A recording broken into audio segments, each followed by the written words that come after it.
دنیا میں جائز حاجات کو کر لائے، تمام پریشانیوں کو دور فرمائے، ہمیں معاف فرمائے۔ جتنی بھی آپ سب کی حاجات ہیں اس سب بارگاہ جناب فاطمہ زہرا میں پہنچے۔ بہترین اجر آپ سب کو اور صاحب خانہ کو اس عزاداری کا جہاں جہاں آپ لوگ پرسہ دے رہے ہیں، پروردگار سے دعا ہے کہ وہ سب قبول ہو جائے، سب مولا کی بارگاہ میں پہنچ جائے۔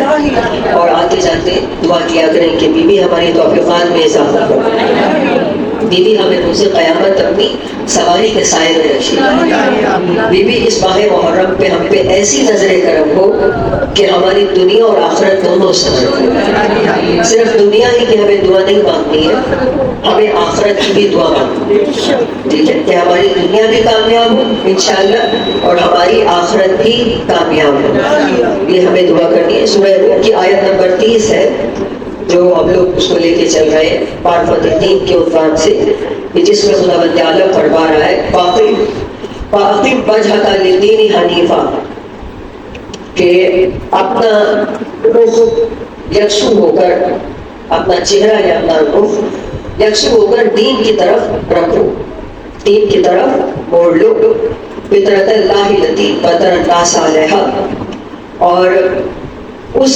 فطرت پر کہ جو اللہ نے تمہاری فطرت میں رکھا ہے، لا تبدیل لخلق اللہ، اللہ کے بنائے ہوئے کو بدلنا نہیں، ولکن اکثر الناس لا تعلمون، لیکن اکثر لوگ نہیں جانتے، ذالک الدین القیم، کہ یہی سیدھا راستہ ہے، اکثر لوگ نہیں جانتے۔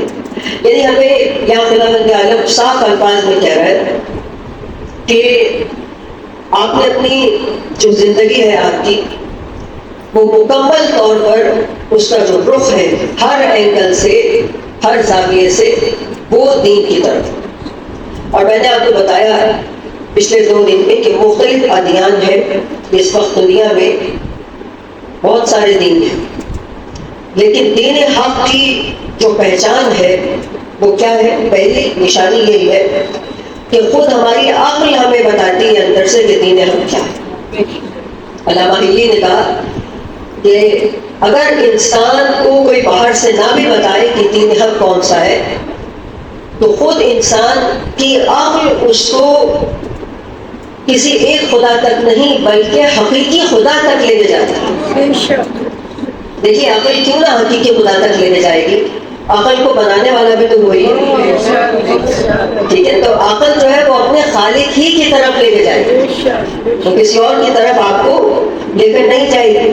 علامہ حلی کہتے ہیں کہ یہاں تک کہ اگر کوئی شخص جنگل میں بھی پیدا ہو، جنگل میں آنکھ کھولے، وہ بھی عقل کے ذریعے حقیقی خدا تک پہنچ سکتا ہے، کہ جب وہ تھوڑا سا غور کر لے کائنات پر کہ یہ کیسے بنی، یہ اتنی پیچیدہ کائنات، یہ پہاڑ، کیونکہ اگر آپ صرف پہاڑ ہی کو دیکھتے ہیں نا، جو لوگ جاتے ہیں سیر و تفریح کے لیے، پہاڑوں کا مشاہدہ کیا، پہاڑ اپنی ایک ہیبت رکھتا ہے، ایسا ہے کہ نہیں؟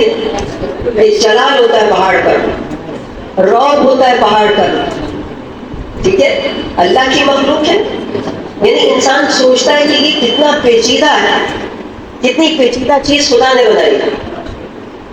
تو یہاں علامہ حلی یہی کہہ رہے ہیں کہ اگر وہ جنگل میں رہنے والا صرف یہ غور کر لے کہ یہ کائنات کیسے بنی، یہ اتنی پیچیدہ کائنات، اس کا بنانے والا، تو وہ فوراً سوچے گا کہ نہیں، اس کو بنانے والا کوئی ہے، یہ خود سے نہیں ہے۔ پھر دوسرا سوال اس کے ذہن میں آئے گا کہ آیا کیا اس کا بنانے والا جاہل ہو سکتا ہے؟ نہیں، جاہل نہیں ہو سکتا، تو وہ خود ہی کہے گا کہ نہیں، اسے علیم ہونا چاہیے۔ پھر وہ خود ہی کہے گا کہ کیا اس کا بنانے والا کمزور ہو سکتا ہے؟ وہ کہے گا نہیں، یہ کوئی بہت طاقتور ہے، جس نے یہ اونچے اونچے پہاڑ بنائے ہیں، جس نے یہ درخت بنائے ہیں، یہ سمندر بنائے ہیں، وہ کوئی بہت طاقتور ہے۔ وہ خود ہی کہے گا کہ یقیناً اسے قدیر ہونا چاہیے، ٹھیک ہے۔ پھر وہ کہے گا کہ کیا اس بنانے والے کو موت آ سکتی ہے؟ وہ کہے گا کہ نہیں، اس کو موت نہیں آ سکتی، کیونکہ اگر اسے موت آ گئی تو سارا نظام نرم ہو جائے، اسے حی القیوم ہونا چاہیے، یعنی علامہ علی کہتے ہیں کہ ایک جنگل میں پیدا ہونے والا بھی اگر غور کرے کائنات پر تو وہ پہنچ سکتا ہے کہ اس کا بنانے والا علیم بھی ہے، قدیر بھی ہے، حی القیوم بھی ہے۔ نعرہ تکبیر، اللہ اکبر، نعرہ رسالت، یا رسول اللہ، سلیمان، نعرہ حیدری، یا علی، یا محمد والے محمد پہ بلند کر صلوات۔ اللہم صلی علی محمد وعلی محمد وسلم۔ اور آپ نے ایگوز کا تو نہیں بٹن چھیڑ دیا، کوئی بٹن چھیڑا تو اچھا تو مجھے لگ رہا ہے کہ شاید یہ بولتے چھوڑ کے کوئی بات نہیں، ضرور پڑھ لیجیے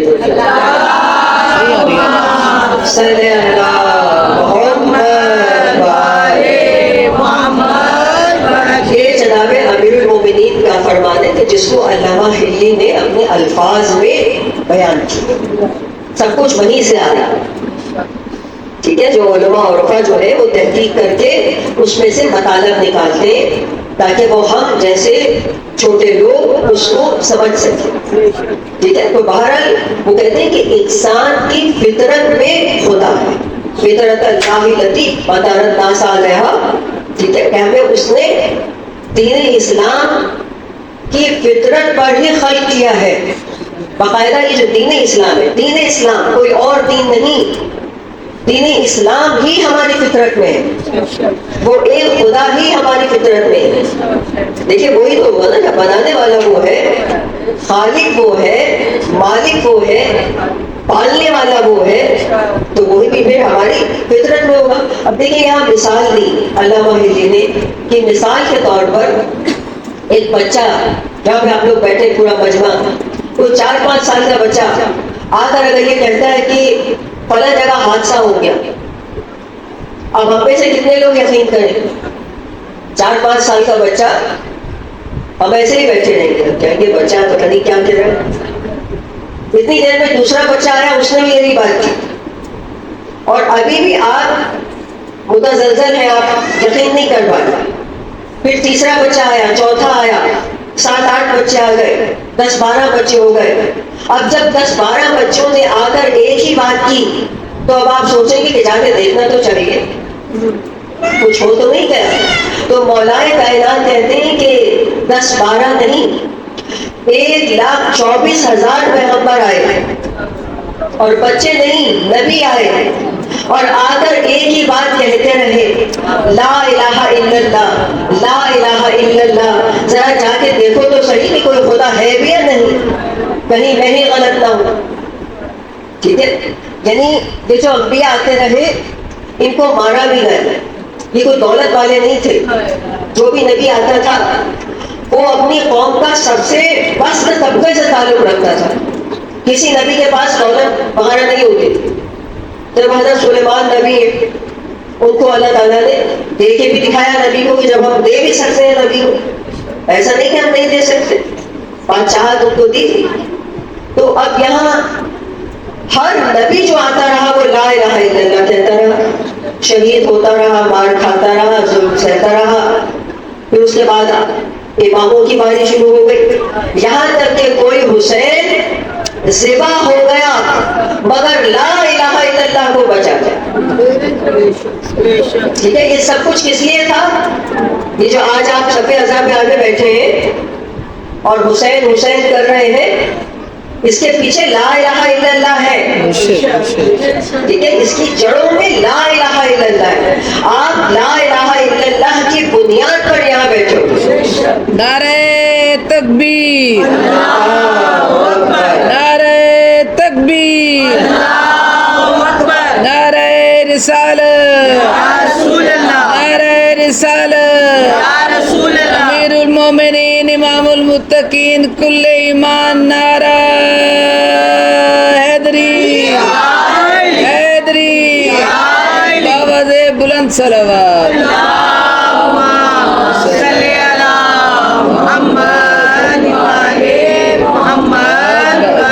ضرور اچھا سا پڑھے، صلی اللہ محمد وعلی نشانی یہی ہے کہ عقل لگائے. دوسری نشانی کیا ہے کہ اس کے رہنما کا تذکرہ گزشتہ آسمانی کتابوں میں ہو، یعنی رسول خدا کا. اور نہ صرف ان کا تذکرہ ہوگا بلکہ ان کے اوصیاء کا بھی ہوگا. اور نہ صرف ان کے اوصیاء کا تذکرہ ہوگا بلکہ ان کے معجزات کا بھی تذکرہ ہوگا. جو معجزات ملے نا رسول خدا کو اور ان کے اوصیاء کو، وہ سب معجزات ان کی علامتیں موجود ہیں. اب دیکھیں ایک امریکی پروفیسر یہودی محققہ ریسرچر خاتون پروفیسر، اس کو یونیورسٹی میں لیکچر کے لیے بلائے اور اس سے پوچھا کیا قرآن مجید کے بارے میں. ہم لوگ دیکھیں ہمیں کچھ پتہ ہی نہیں ہے. دنیا میں ہماری کتابوں پہ بات ہوتی ہے، ہمارے نبی پہ بات ہوتی ہے، ریسرچ ہوتی ہے، اور ہمیں کچھ پتہ ہی نہیں. یہ چیز تو کوئی شک نہیں، اسی پر ہو رہی ہے، اسی پر ہوتی ہے. تو زمانہ ہی انہیں کا ہے. ان سے پوچھا کیا قرآن، آپ کا کیا خیال ہے، کیا رائے ہے آپ کے قرآن مجید کے بارے میں. اس نے کہا جوانی میں تنگ نظر تھی اس معاملے میں، تعصب رکھتی تھی، قرآن کو پڑھ نہیں پائی. ہوتا ہے نا انسان جوانی میں زیادہ جوش میں ہوتا ہے، علم بھی کم ہوتا ہے، تعصب ہوتا ہے کہ دوسرے مذہب کی کتابیں ہم کیوں پڑھیں. تو کہا میں نہیں پڑھ پائی. لیکن جب میں نے قرآن کھولنا شروع کیا، اسے پڑھنا شروع کیا، تو اس طرح ایک چیز کا مجھے اندازہ ہوا کہ اس قرآن میں ڈیپتھ بہت پائی جاتی ہے، اس میں گہرائی بہت ہے. تو ایک چیز اس نے جہاں دیگر باتیں بتائی، اس نے کہا کہ اس کا سمجھنا ممکن نہیں ہے جب تک کہ اس کا عالم نہ ساتھ. یہ کون کہہ رہا ہے؟ مسلمان نہیں ہے، ایک یہودی کہہ رہا ہے کہ اس کو آپ سمجھ نہیں سکتے. لیکن 1400 برس سے ہم بھی تو یہی کہہ رہے ہیں کہ قرآن کے ساتھ جو وارث قرآن ہے، جب تک آپ اس کو ساتھ لے کے نہیں چلیں، جو قرآن کا عالم ہے، جب تک آپ اس کی گہرائی میں سے اس کے اصل مفاہیم کو نکال کر نہیں لا پائیں. ٹھیک ہے، تو صلی اللہ محمد وعلی محمد وجل فرج. یہ چند دن ہمیں ملے، کیوں کہ ہم اپنے وقت کے امام تک پہنچے. یہ آپ کو میں ہر مجلس میں بتا دوں، اس لیے کہ آپ کے ذہن میں اچھی طرح سے بیٹھ جائے کہ مقصد کیا ہے میرے گھر سے نکلنے کا، کہ میں اپنے وقت کے امام تک پہنچوں. کربلا کا مقصد یہی ہے. ٹھیک ہے، اور دیکھیں امام حسین کو راستے میں کتنے لوگ ملے، لیکن کتنے امام کے ساتھ ہوئے؟ لوگ بہت ملے. لوگ امام کو اپنی پراپرٹی پیش کر رہے ہیں، آپ یہ لے لیں. اب دیکھیے کیا معرفت کی کتنی کمی ہے.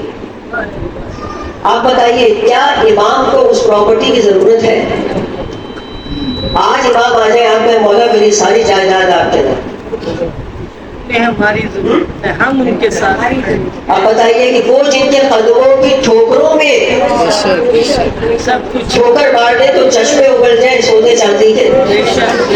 آپ کی جائیداد، آپ کا گھوڑا، آپ کی تلوار وہ کے لیے کیا مانا رکھتا ہے؟ جن کے اشارے میں سورج نکلتا ہو، جن کے وجود سے پھولوں میں خوشبو، جن کے وجود سے موسم چلتے ہو، جن کو دیکھ دیکھ کے سورج چاند نکلتے ہو، ستارے جن کے گھر پہ اترتے ہو، جن کے بچوں کے جھولے فرشتے جھلاتے ہو. آپ کی کیا اوقات ہے؟ آپ کے پیسے کی دولت کی کیا اوقات ہے؟ سوچنے کی بات ہے. دیکھیں یہ ہمارے لیے عبرت ہے کہ لوگ امام کو پیش کر رہے ہیں، میری جائیداد لے لیں، میرا گھر لے لیں. آپ سوچیں آپ کس کو پیش کر رہے ہیں؟ امام حسین.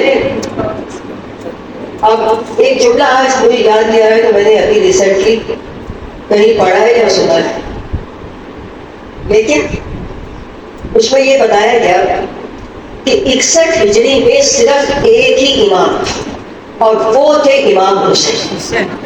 اللہم صلی علی محمد وآلِ محمد وجل. آج جس زمانے میں ہم بیٹھے یہ تو ہم کہہ رہے ہیں نا کہ ہمارا ایک امام پڑھتا ہے خیبر میں. دنیا کو نہیں مانتا. دنیا کے پاس اور بھی امام ہے نا. فلاں امام فلاں امام فلاں امام. یہ فلانے امام 61 ہجری میں نہیں تھے. اس میں ابھی امام کی کاپی ہونی شروع نہیں ہوئی تھی. سمجھ رہے ہیں آپ لوگ؟ امام کی کاپی ہونی شروع ہوئی ہے چھٹے امام کے زمانے سے. اللہم صلی علی محمد وآلِ محمد. اس زمانے میں لوگوں کو احساس ہوا بھائی ہمارے پاس بھی امام ہونے چاہیے. وہاں سے امام کی کاپی ہونی شروع ہوئی کہ وہ بھی امام ہے وہ بھی امام ہے. امام بننے شروع ہوئے. لیکن 61 ہجری میں واحد امام ہے امام حسین علیہ السلام. کوئی امام نہیں ہے دنیا کے پاس. اب آپ دیکھیں کتنے بڑے دروازے پہ ہم لوگ بیٹھے.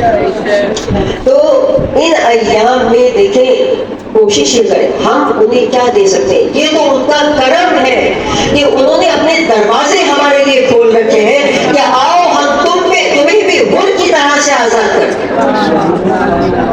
آؤ جیسے حر کے اوپر ہم نے اپنی تجلی کی تمہارے قلب پر بھی وہ تجلی ڈالتی. تو یہاں ہمارے وجود میں کل بھی ہم بات کر رہے تھے کہ 5 چیزیں مجلس کی کوالٹی ہے. 5 چیزیں مجھے پتا ہونی چاہیے. ٹھیک ہے. نمبر 1 یہ تھا تبدیلی ممکن ہے. نمبر 2 اس تبدیلی کا طریقہ میرا ورکنگ آف وے وہ کیا ہونا چاہیے. میرا میسج ڈلیور کرنے کا طریقہ وہ کیا ہونا چاہیے. نمبر 3 کوشش کہ میں نے کوشش کتنی کی اپنے آپ کو تبدیل کرنے کی. کوشش کتنی کی اپنے امام سے اپنے آپ کو قریب کرنے کی. نمبر 4 بصیرت. مجھے بصیرت کتنی تھی.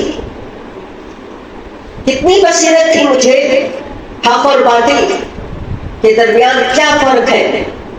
یہ جو بالکل بال سے زیادہ باریک فرق ہے حق اور باطل کے درمیان ہلکی سی لکیر ہے.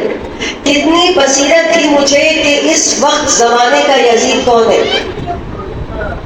ٹھیک ہے. مجھے کتنی بصیرت تھی. اور نمبر 5 مجھے رہنما چاہیے لیڈر چاہیے. جیسا لیڈر 61 ہجری میں ان 72 کو ملا کہ جس نے انہیں تراش کے ہیرا بنایا. ٹھیک ہے. تو پہلی جو چیز ہے وہ یقین ہے کہ ہمیں یقین ہو کہ ہم تبدیل ہو سکتے ہیں. ہم بھی اپنے مولا کے لیے کچھ کر سکتے ہیں. جیسے قرآن میں دیکھیے خدا یہ کہتا ہے کہ وَاعْبُدُوا رَبَّكَ حَتَّىٰ أَتَاكَ الْيَقِينُ. سورہ حجر کی آیت ہے 99 کہ جس میں خدا اپنے رسول سے کہہ رہا ہے کہ آپ عبادت کیے جائیں حتیٰ کہ آپ کو یقین آ جائے. رسول خدا فرماتے ہیں کہ تم لوگوں کو یقین اور صبر بہت قلیل مقدار میں دیا گیا. توجہ ہے نا آپ کی. بہت اہم گفتگو کے مرحلے میں ہم داخل ہوئے. تم لوگوں کو یقین اور صبر بہت قلیل مقدار میں دیا گیا. اب دیکھیں آپ سمجھتے ہیں نا کہ انبیاء کے درجات ہیں. وہ درجے کیسے بنتے ہیں. وہ یقین کی وجہ سے بنتے ہیں. جس نبی کا جتنا یقین تھا اس کا درجہ اتنا بلند تھا. ٹھیک ہے. جس نبی کا درجہ یقین سے بنتا ہے. کسی نے رسول خدا سے کہا کہ حضرت عیسیٰ پانی میں چلتے تھے. آپ نے کہا اگر ان کا یقین کا درجہ اور بلند ہوتا تو وہ ہوا میں پرواز کرتا. اسی طرح اہل ایمان کے یقین کے درجات ہیں. یہاں اہل ایمان کی بات ہو رہی ہے, عام آدمی کی بات نہیں ہو رہی. عام آدمی تو ہمیں نہیں پتا کہ وہ کس اس کے اوپر لیول میں ہو. اہل ایمان کے یقین کے درجات مختلف ہوتے ہیں. اب دیکھیں جتنا جس کا یقین ہوگا اتنا ہی صبر اس کے اندر زیادہ ہوگا. توجہ ہے نا, سمجھ میں آ رہی ہے بات؟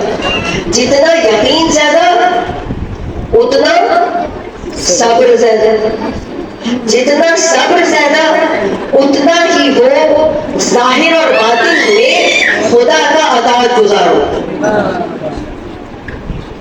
نہیں سمجھ میں آ رہا؟ بے شک بے شک. محمد والے محمد پہ بلند تر صلوات.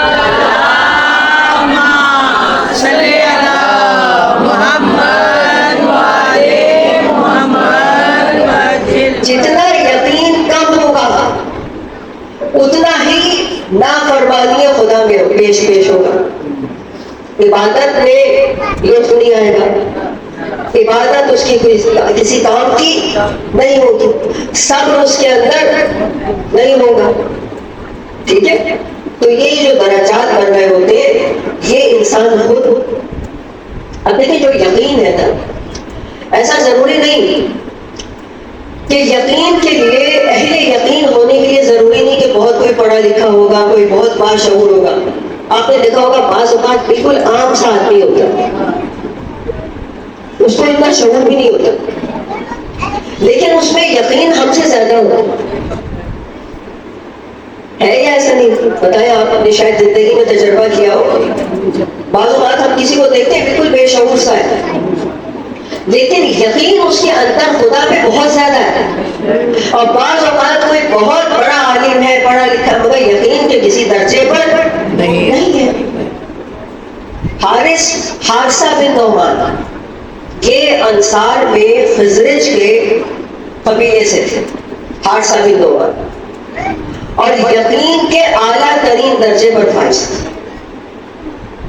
حارثہ بن نعمان رسول خدا کے ساتھ بھی رہے, حضرت علی کے ساتھ بھی رہے, رسول خدا کے ساتھ ساری جنگوں میں شریک ہوئے, حضرت علی کے ساتھ سارے غزوات میں شریک ہوئے. ٹھیک ہے, اب دیکھیے حضرت علی نے فرمایا کہ یقین کے 4 درجے ہیں, 4 قسمیں ہیں. ایک ہے روشن نگاہی, روشن نگاہی. دوسرا حقیقت رسی, تیسرا عبرت اندوزی, اور چوتھا عقلوں کے طور طریقے. سمجھ میں آ رہا ہے؟ 4 قسمیں بتائی ہیں حضرت علی نے.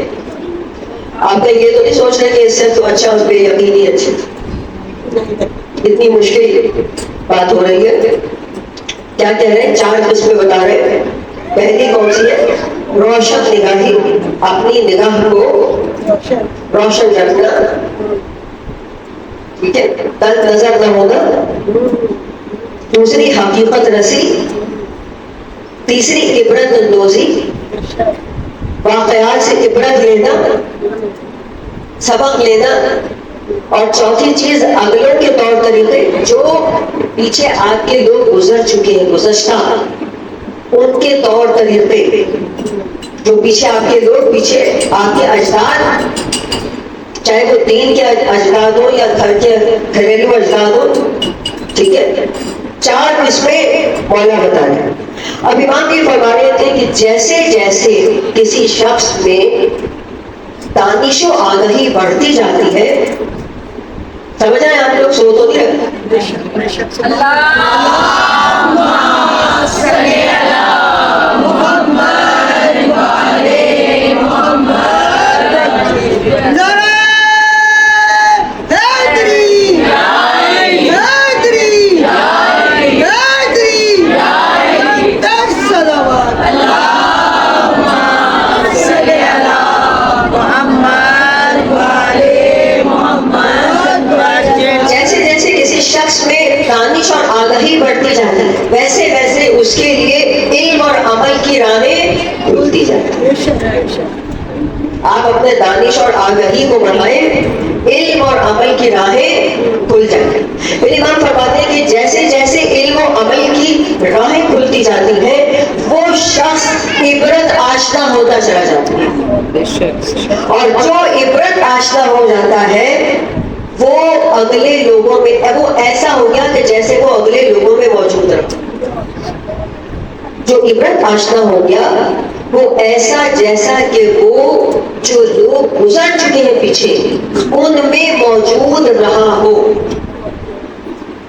بات تھوڑی مشکل ہے لیکن اتنی مشکل نہیں ہے سمجھنے میں. اگر سمجھنا چاہے دماغ کی اپنی کھڑکیاں کھول کے, کیونکہ ہم تو یہاں دیکھیں ہم ہی تو وارث ہیں نا مولا کائنات کے, جو علم کے وارث ہم ہی تو ہیں. اگر ہمیں ان کی دقیق بحثوں میں اگر ہم نہ گھسے تو ہمارا یہ نعرے لگانے کا فائدہ کیا ہوگا؟ ٹھیک ہے نا. اب یہ جو حارثہ بن نعمان ہے, حارثہ بن نعمان, دیکھیں کیسے کیسے لوگ گزرے. حضرت علی ان کے بارے میں کیا کہہ رہے ہیں؟ کہہ رہے ہیں کہ یہ چاروں کی جو درجات جو میں نے آپ کو بتائے, چاروں قسمیں یہ حارثہ بن نعمان میں موجود ہیں. دیکھیں سر, یعنی اس کا کیا مطلب کہ ایک آدمی چاہے تو وہ ان درجات کو حاصل کر سکتا. حارثہ بن نعمان, بے شک اب دیکھیں ان کی اہمیت کیا تھی رسول خدا اور حضرت علی کی زندگی میں, کہ جب حضرت علی اور حضرت فاطمہ کی شادی ہوئی ان کے پاس گھر نہیں تھا, تو رسول خدا نے کہا کہ حارثہ بن نعمان سے اے علی جا کے کوئی گھر لے لو. ان کے پاس گھر تھے, کچھ پیسہ ویسا تھا. حضرت علی نے کہا ٹھیک ہے, لیکن انہوں نے کہا مجھے شرم آتی ہے. رسول خدا نے کہا مجھے شرم آتی ہے, ہمیں اور ہمارے کتنے لوگوں کو حارثہ بن نعمان نے رہنے کے لیے گھر دیے ہوئے. جب حارثہ بن نعمان کو پتا چلا تو اس نے کہا یا رسول خدا میری سب دولت جائیداد سب آپ کے لیے ہے. ٹھیک ہے, یعنی دیکھیں ایک منزل ایسی بھی آتی ہے کہ جہاں حجت خدا آپ کی دولت جائیداد کو قبول کر بھی لیتا ہے, لیکن اس صورت میں کہ جب آپ نے اپنا وجود بھی اسے دیا ہوا. سبحان اللہ سبحان اللہ. ٹھیک ہے, صرف آپ یہ کہیں کہ فارغ نہ ہو جائے کہ آپ میرا دولت جائیداد آپ لے لیں, باقی مجھے فارغ کر دیں. مولا مجھے فارغ کر دیں, یہ لے لیں آپ, مجھے فارغ کر دیں, میں جا کے گھر میں آرام سے بیٹھ جاؤں. ایسا نہیں ہو سکتا کہ مولا کو دولت دے کے فارغ ہو جائے. آگے حارثہ بن نعمان نے گھر دیا کچھ دن حضرت علی اور حضرت فاطمہ.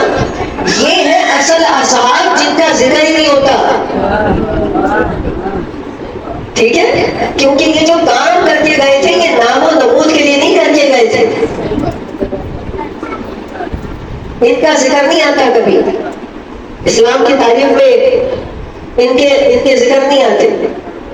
اب دیکھیے آخری عمر میں نابینا ہو گئے تھے, تو گھر سے مسجد تک ایک رسی لگائی گئی اور اس مسجد کے سہارے, رسی کے سہارے مسجد میں جاتے تھے نماز پڑھنے کے لیے.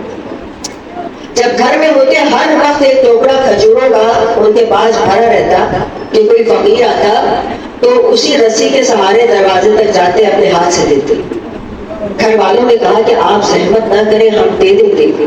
تو انہوں نے کہا میں نے رسول خدا سے سنا ہے کہ جو شخص اپنے ہاتھ سے فقیر کو دیتا ہے وہ بری موت سے محفوظ رہتا ہے. آپ دیکھ رہے ہیں آپ لوگ کیسے کیسے آسان. شب عاشور جناب زینب نے امام حسین سے کہا کہ بھیا آپ نے اپنے ان اصحاب کو آزما بھی لیا, کہیں ایسا نہ ہو کہ آپ کو چھوڑ کے چلے جائیں, کیونکہ لوگ اتنے کم تھے. آپ نے فرمایا کہ بہن میں نے ان کو آزما لیا, ان میں سے ہر ایک موت کا ایسا شیدائی ہے کہ جیسے چھوٹا بچہ ماں کے دودھ کا. اور جب امام نے امتحان لے لیا تو اب امام نے پہلے تو چراغ بجھایا, ان سے کہا چلے جاؤ, جس نے جانا ہے چلا جاؤ. کوئی نہ گیا. جب امتحان میں پاس ہو گئے اب امام نے کہا اے میرے شیروں ذرا اوپر نگاہ کرو. اور جب سب نے اوپر دیکھا تو حجابات ہٹ گئے اور سب نے جنت میں اپنے مقامات کو دیکھ لیا.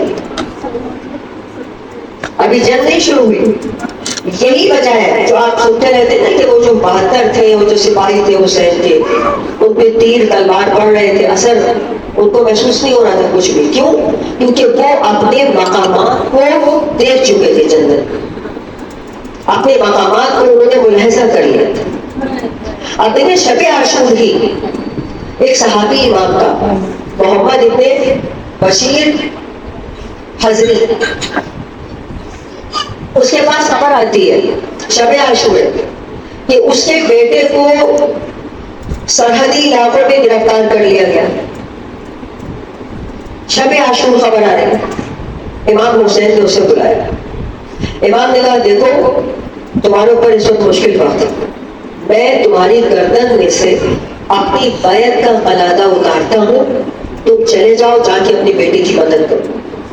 اس نے کہا خدا کی قسم مولا اگر میں آپ کو چھوڑ کے چلا جاؤں تو مجھے جنگل کے درندے کھا جائیں, میں نہیں جاؤں گا. یعنی اپنی مشکلات کو امام کی مشکلات پہ قربان کرنا. مولا میری مشکل کوئی معنی نہیں رکھتی, اس وقت جس مشکل میں آپ ہیں. اس نے کہا مولا میں نہیں جاؤں گا. امام نے 5 قیمتی جوڑے اسے دیے جن میں سے ایک ایک کی قیمت 1,000 دینار تھی. تو کہتے ہیں نا کربلا میں لٹا کیا, امام کے پاس تھا کیا, وہ سنے بہت کچھ تھا, جتنا کچھ تھا قیمتی تھا. امام نے 5 قیمتی جوڑے اسے دیے کہ جاؤ کہ اپنے گھر والوں کو بھیجو کہ ان کو بیچ کے وہ اس کی رہائی کا سبب کریں. دیکھیں آپ کیسا کریم امام. شب عاشور کی بات ہے, بچے پیاسے ہیں, لیکن امام کیسے دوسروں کی مشکلات کو حل کر رہے ہیں. یہی وجہ ہے کہ جب حور نے اب دیکھیں حور سے علیہ السلام کیسے بن گیا, جب امام کی گھوڑے کی لگام کو پکڑا تو امام نے جملہ کہا حور تیری ماں تیرے باتوں پہ بیٹھے. عرب والوں کے لیے بہت بڑا تانا ہوتا تھا اگر کوئی ماں کا نام لے, بہت بڑی بات ہوتی تھی. اس نے کہا مولا میں تو آپ کی والدہ کا نام بھی نہیں لے سکتا. ہمارے علماء کہتے ہیں کہ یہی احترام سیدہ حور کو حور سے علیہ السلام بنا گیا. حور نے احترام کیا تھا تو رومال فاطمہ ان کی پیشانی پر آیا. یہ جناب حور نے احترام کیا. صبح عاشور تھی اور حور ٹہل رہے. کسی نے کہا اے حور تجھ سے بڑا بہادر کوئی نہیں دیکھا, اور آج تجھ سے بڑا بے چین کوئی نہیں دیکھا, اتنا بڑا بہادر اتنا بے چین. اس نے کہا کان لگا کے آوازیں سنو. یعنی آپ دیکھیں کیا مطلب کہ پوری رات شب عاشور حسین کے بچے پیاس کے سبب سو نہیں سکے. دیکھیں بڑا تو صبر کر ہی رہا ہے, لیکن اس میں بچے بھی تو ہیں, چھوٹے بچے بھی تو ہیں. اس نے کہا میں اپنے والا سے معافی مانگوں. حور چلا, حور کا غلام چلا, حور کا بھائی چلا, حور کا بیٹا چلا. حور نے کہا میرا چہرہ چھپا دو, میرے ہاتھ باندھ دو, میں گناہگار ہوں. اب جب یہ چھوٹا سا قافلہ چلا, ادھر حور کا بیٹا آگے آگے جا رہا تھا. اس نے زور سے کہا اللہ اکبر. کہا بیٹے کیا ہوا؟ کہا بابا کیا بتاؤں, شہزادہ علی اکبر استقبال کے لیے آ رہا, اصحاب حسین استقبال کے لیے آ رہا. حضرت علی اکبر کے ساتھ پھر اور آگے چلے. انہوں نے کہا بیٹا ذرا تیز چلو, وہ پیاسے ہیں, وہ 3 دن کے بھوکے ہیں, پیاسے ہیں, ان کو زحمت نہ دو. پھر ایک مرتبہ دوبارہ اس نے کہا اللہ اکبر اللہ. کہا بیٹے کیا ہوا؟ کہا بابا کیا بتاؤں, قمر بنی ہاشم حضرت عباس استقبال کے لیے آ رہے ہیں. پھر یہ قافلہ چلا. پھر ایک مرتبہ اس نے ایسے تڑپ کے اللہ اکبر کہا کہ خود گھبرا گئے. کہا کیا ہوا؟ کہا بابا غضب ہو گیا, فاطمہ زہرا کے لال حسین خود استقبال کے لیے آ رہا ہے.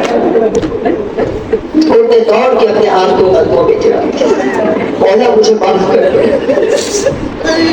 نہ میں آپ کو یہاں لاتا نہ آپ کے بچے پیسے. امام نے سیدھے سے لگا دیا. اب دیکھیں یہ مہمان آیا ہے, گھر میں نہ پانی ہے نہ کھانا ہے.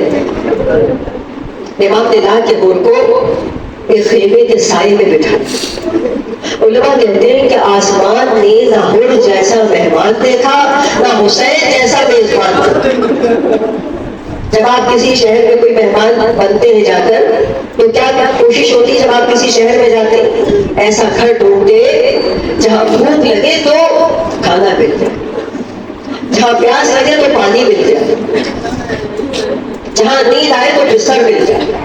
لیکن وہ کھانا چھوڑ کے بھوک کی طرف آیا، پانی چھوڑ کے پیاس کی طرف آیا، آرام چھوڑ کے آلام کی طرف آیا. اور حسین جیسا میزبان ان کو ایک خیمے کے سائے میں بٹھایا اور اس خیمے میں گئے جہاں جناب سکینہ تھی. جا کے بچی کو بلایا، کہا بیٹی ہمارا ایک مہمان باہر آیا، جب تک ہمارا مہمان بیٹھا ہے خیال رہے کہ بچوں کی آواز، یہ بچے جو پانی مانگ رہے ہیں ان کی آواز باہر نہ آئے، ایسا نہ ہو کہ ہمارا مہمان شرمندہ ہو. بس ازاداروں آپ کی آوازیں بلند کی مجلس کو قبولیت کا شرف ہے. انتظار میں نہ رہے کہ میرا کوئی جملہ آپ کو رلائے، انتظار نہ کیا، خود کربلا پہنچا، اپنے آپ کو خود کوشش کرے کربلا پہنچو، کیونکہ جو کربلا پہنچا وہی کامیاب. ہر صفحے اعضاء سے کوشش کرے میں کربلا پہنچ جاؤں، ہر صفحے اعضاء سے کوشش کرے میں کربلا پہنچ کے فرسا دوں. ہم کیسوں کے الفاظ پہ مت غور کریں، ہم کیا، ہماری اوقات کیا. اب جناب حور نے کہا مولا میرا دل بہت تنگی کر رہا ہے، اسے برداشت ہو رہا، مولا مجھے اجازت دیجیے، میرے بیٹے کو اجازت دیجیے. حور کا جوان بیٹا زناؤں میدان میں آیا، بڑی شان سے لڑا، جب گرا نا آقا کو تو سلام کیا، باپ کو مدد کے لیے پکارا. اب حور دوڑے ہوئے گئے، لیکن جب حور پہنچے تو ایک مرتبہ کانوں میں آواز آئی، حور آہستہ چلیے. کانوں میں آواز آئی، حور پریشان نہ ہوئیے. جب حور کی آنکھوں کے سامنے سے اندھیرا چھٹا تو کیا دیکھا کہ بیٹے کا سر آقا کے زانوں پر. ایک مرتبہ حور تڑپ کے آگے بڑھ کر کہا آقا یہ کیا قسم کر رہے ہیں، کہیں غلام چادر کے سر بھی آقا کے زانوں پر ہوتے. امام نے فرمایا حور غضب تو تو کر رہا ہے، کہیں تو نے دیکھا ہے کہ بوڑھا باپ جوان بیٹے کا لاشا اٹھائے. حضرتاروں روایتیں کہتی ہیں کہ ابھی عاشور کے دن کی صبح تھی اور میرے مولا کی طاقت کا عالم یہ تھا کہ زمین سے اترے بغیر، گھوڑے سے اترے بغیر جھکے اور زمین سے جوان کا لاشا اٹھا. لیکن جیسے جیسے دن گھٹتا گیا، دن ڈھلتا گیا، میرے مولا کی طاقت گھٹتی گئی، یہاں تک کہ جب قاسم کا لاشا اٹھایا تو عالم یہ ہو گیا کہ سینے سے سینہ ملا ہوا اور پیر قاسم کے زمین پر خط کر گئے. اور جب علی اکبر کا لاشا اٹھایا مدد کرتے ہوئے، ایسے ہاتھ پہ ہاتھ رکھ کے کوئی نہ بیٹھے، سینے سے ہاتھ جڑا جاؤ. جب علی اکبر کا لاشا اٹھایا تو عالم یہ ہو گیا کہ 2 قدم چلتے لاشا زمین پر رکھ دیا. اب حور میدان میں آیا، بڑی شان سے لڑا، گرا. امام اپنے مہمان کے سرانے پہنچے، میرے مولا سے گوارا نہ ہوا کہ مہمان کا سر جلتی ہوئی زمین کربلا پہ رہے. حور کا زخمی سر اٹھا کر اپنے زانوں پہ رکھا، ایک مرتبہ دیکھا حور کے زخمی سر سے خون بہ رہا ہے. میرے مولا نے اپنی عبا کے دامن سے جناب فاطمہ زہرا کے ہاتھ کا پھٹا ہوا رومال نکالا، حور کے زخمی سر پر باندھا. میں کہوں گی مولا آپ نے حور کے ایک زخم کو باندھ دیا، لیکن آپ جب زخموں سے چور چور ہو کر زمین کربلا پر آئیں گے تو فاطمہ کس کس زخم کو باندھے گی. انا للہ بولنے والے ہمارے خلیل سی عبادت کو آج بلند کر کے سب پروردگار ان آوازوں پہ رحمت نازل فرما، پروردگار ان آنکھوں پہ رحمت نازل فرما، ان آنسوؤں پہ رحمت نازل فرما، پروردگار